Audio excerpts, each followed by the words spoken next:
So what is up, you guys? It is your boy Brenton Biggers here, and welcome to another video. And today I want to talk about a very interesting topic. Are we thinking that the Jets are overrated this year?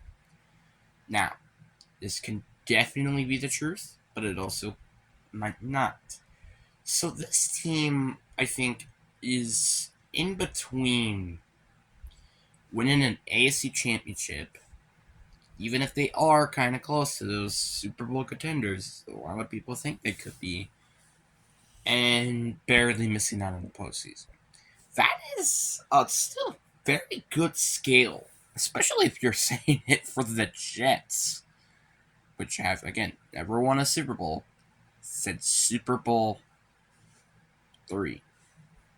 That's a pretty long time ago. And this offseason, I mean, this is my opinion, but I think this team may have the best offseason. And here's why. They end up getting more receivers, which is something that they needed because Elijah Moore is now gone. So, what receivers exactly? Mecole Hardman, Allen Robertson, and Randall Cobb. All those receivers. And they're all relatively at least decent at best.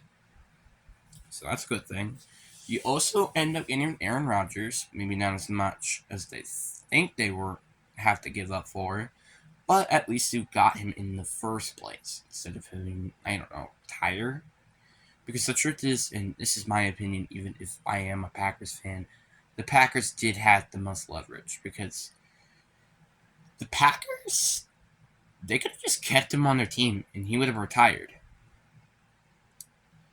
So, Jets wouldn't even have him. So, that's something to keep in mind. Their offseason was relatively just adding more weapons on offense, which I think was necessary because, yeah, you had Tyler Conklin, you had Garrett Wilson, you had Breece Hall, Michael Carter, kinda, and James Robinson. But this team was still lacking playmakers on the receiver core outside of Garrett Wilson. So that's what they needed to do, and they addressed that. Now, the draft, though, for them was very questionable. Starting off with their first pick in Will McDonald. I understand you have a defensive-minded head coach, but why are you drafting another defensive end? They literally just drafted one last year at the 31st pick, which, by the way, they had to trade it up to get him. So, it wasn't really a smart move by the Jets at all to get a defensive lineman when, I don't know, they had needs at corner. Now you're like, wait, corners? They don't really have a need at corner. Well, let's say, for example, and this is just an example, this can definitely still happen though in real life. What would happen if DJ Reader or Sauce Gardner get hurt?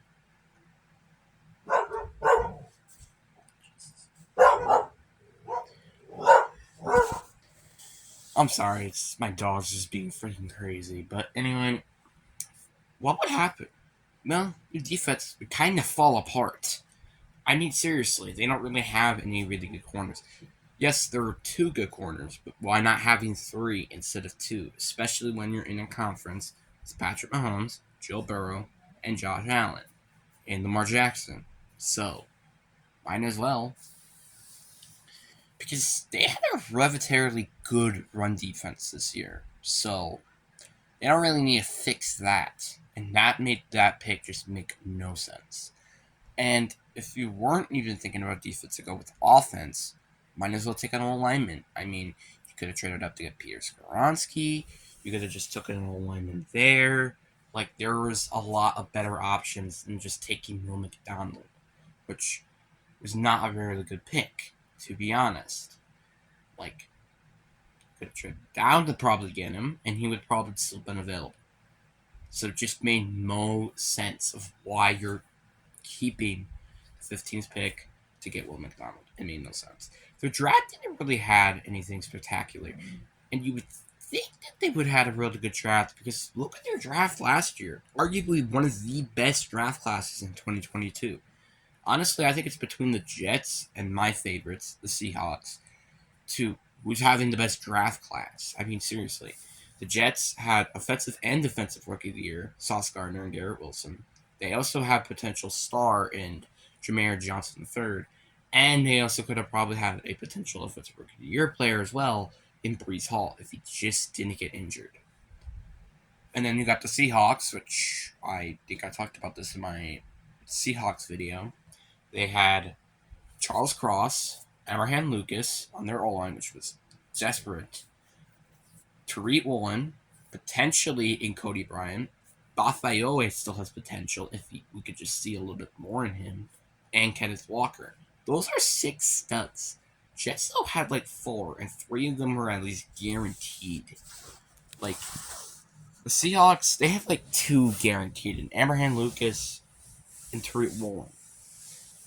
Potential is like, actually also I guess Kenneth Walker, hey. And then the others are like Charles Cross. We need to see a little bit more in him. Because his PFF grade wasn't great, but it wasn't terrible. Compared to some of the other top picks in the linemen. Bafayoe didn't really play that much, so I would hope to see a little bit more out of him. And who was the other one? Is that it? Oh yeah, and Cody Bryant. But we're not here talking about the Seahawks, but it's just a little example of what made that draft class just so good for them. Now, I'm not saying that, like, oh, since they had a bad draft class, they're not going to be good this year. No. It would have been a different story if they didn't get Aaron Rodgers and an Alan Lazard and Ronald Cobb. That would have been a little bit of a different story. But, no. Maybe they were thinking of the future with this pick and potentially cutting Carl Lawson or John Franklin Myers, which I wouldn't blame them. But it still was a very questionable move when they already had, again, those 2 players. Then you drafted Jermaine Johnson. And yeah, they also have one of the best defensive tackles, in my opinion, outside of probably like Chris Jones, Aaron Donald, and Big Jeff, and Quentin Williams. So it made 0 sense to picking a defensive lineman here. But yeah, this team is a little, though, overrated. Aaron Rodgers is not the MP form that we saw 2 years or 3 years ago. He has definitely gotten worse, I think. You're in your age 40 season. You should expect this, Jets. There is no way he's going to pull off like a Tom Brady. There's no way. He's probably going to get worse. I'm not saying there is no chance that he's going to be good. I think he can. But just, it's not going to be like that 2021, 2020 form of Aaron Rodgers. So, yeah, that's kind of it. I mean, you could say it was arbitrarily just because we had so many young receivers. Maybe. But not excessively true.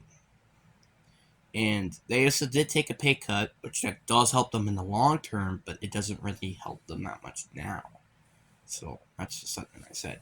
So back in my video on when I made my predictions and stuff, which again I will be making another one, I had the Jets going 9-8, and the only team that didn't get a 12-5 record. And here is why. Patriots, I think, are very underrated. I don't know what's up with people saying that the Patriots suck now. It's just 1 year. Dolphins are really, really good. Unfortunately, Jalen Ramsey got hurt, so that's something to take into account. And then you got the Bills, which they're borderline AFC divisional team. So you got a really tough division. And you're on Hard Knocks, which there is a history of usually being good, like the Lions were last year, or getting successively worse. So it's one of the two. But to me, I think this team is probably going to be a team that borderline at least makes a wild card berth and maybe make a run from that. But that's really it. with this team. But anyway, hope you guys enjoyed this video, and make sure you watch the other one. Peace.